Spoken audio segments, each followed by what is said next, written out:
আসসালামু আলাইকুম। অনুসন্ধানী বাংলা টিভির পক্ষ থেকে সবাইকে স্বাগতম। আপনাদের সাথে আছি আমি মোসাম্মদ সুমাইয়া। দিনাজপুর হিলিতে কাস্টমস সিঅ্যান্ডএফ কমিটির সাংবাদিকের সাথে মতবিনিময়। পূর্বের আমদানি রপ্তানি কার্যক্রম ফিরিয়ে আনতে দিনাজপুরের হাকিমপুরে Bangla Hili customs C and F agents association নবগঠিত কমিটি সাংবাদিকের সাথে মতবিনিময় সভা করেছেন।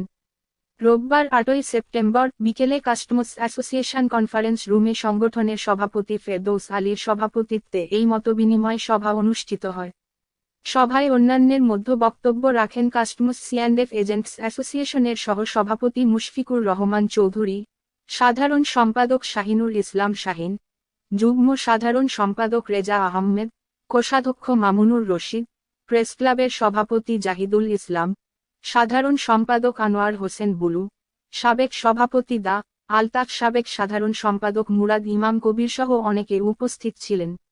সাংবাদিকদের সাথে মতবিনিময় সভায় সিঅ্যান্ডএফ নেতারা বলেন, হিলি স্থলবন্দর দিয়ে আগে প্রতিদিন 250 থেকে 300 ভারতীয় ট্রাকে বিভিন্ন পণ্য আমদানি হতো।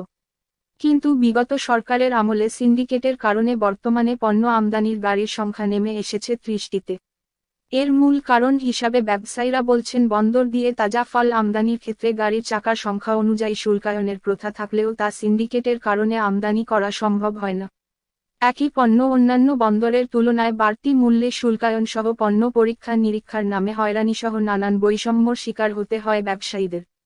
এর ফলে বন্দরের শ্রমিকরা মানবেতর জীবনযাপন করছেন, তেমনি ব্যবসায়ীরাও তাদের ব্যবসা গুটিয়ে নিচ্ছেন।